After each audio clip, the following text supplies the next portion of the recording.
آج دنیا کہتی ہے جی استاد کے بغیر کام سمجھ میں نہیں آتا. فرمایا ہر آنکھ کارے کہ بے استاد باشد، یقین دھانیے کہ بے بنیاد باشد. ہر بندہ جو بے استاد ہوتا ہے سمجھ لو کہ وہ بے بنیاد ہوتا ہے. دیکھیں کارپینٹر کے پاس بیٹھے ہوئے پتہ چلتا ہے کہ جو ہے کیسے کارپینٹنگ کا کام سیکھا جاتا ہے. درزی کے پاس بیٹھ کر پتہ چلتا ہے سوئی پکڑنی کیسی ہے.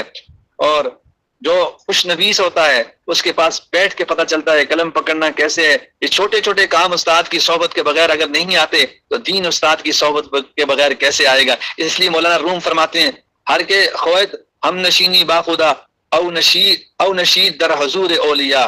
ہر بندہ وہ جو چاہے کہ میں اللہ کے ساتھ بیٹھوں، اس کو چاہیے اللہ والوں کے حضور بیٹھے. ایسے ہی ہوگا کہ اللہ کے ساتھ بیٹھا ہے. صحبت نیکاں اگر یکساں است بہتر از 100 سالہ زہد و اطاعت. نیک لوگوں کی ایک گھڑی کی صحبت 100 سال کے زہد و طاعت سے بہتر ہوتی ہے. صحبت کا رنگ کیسے چڑھتا ہے؟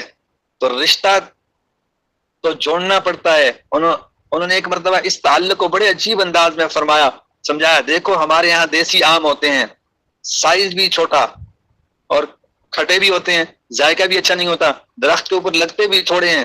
اسی لیے باغ والے دیسی آم کا باغ نہیں لگاتے، پیوندکاری کرتے ہیں. اور پیوندکاری کر کے جو ہے لنگڑے آم کے ساتھ اس کو جوڑتے ہیں. اب جب لنگڑے آم کی پیوندکاری کی جاتی ہے تو اب اسی دیسی آم کے اوپر جو ہے لنگڑے آم کی پیوندکاری کی جاتی ہے تو اسی دیسی آم کے اوپر لنگڑے آم اور چونسا اور اسی طرح جو ہے دوسرے آم لگ جاتے ہیں. تو اسی طرح فرماتے ہیں کہ جو بندہ اللہ والوں کے ساتھ جڑتا ہے، جب شیخ کی صحبت میں رہتا ہے، شیخ کے ساتھ جڑتا ہے، تو پھر مرید کے اندر بھی اخلاق اور اعمال کے پھل لگ جاتے ہیں.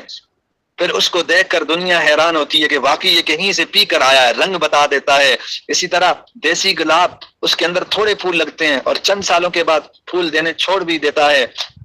یا پرانے دیسی گلاب کے پودے لگے ہوں تو پھول بھی نہیں آتے. کئی دفعہ لوگ تنگ آ کر آخر نکال دیتے ہیں. اس کی جگہ جو ہے کلمی گلاب لگاتے ہیں. کلمی گلاب کا رنگ بھی خوبصورت اور خوشبو بھی بہت اچھی. تو نیچے سے جو ہے جب اس کو دوسرے گلاب لگائے جاتے ہیں تو پھر اسی طرح اس کے اوپر جو ہے پھول لگ جاتے ہیں.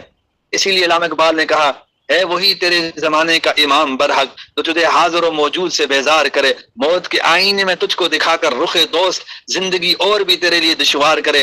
دے کے احساس زیاں تیرا لہو گرما دے. فقر کی سانے چڑھا کر تجھے تلوار کرے. تو ایسے کاملین سے آج دنیا خالی تو نہیں ہوئی، مل جاتے ہیں. جہاں طبیعت چاہے آپ جائیں فائدہ پائیں گے، مگر فائدہ تو پانے کے لیے انسان کو کچھ کرنا پڑتا ہے، کچھ محنت کرنی پڑتی ہے.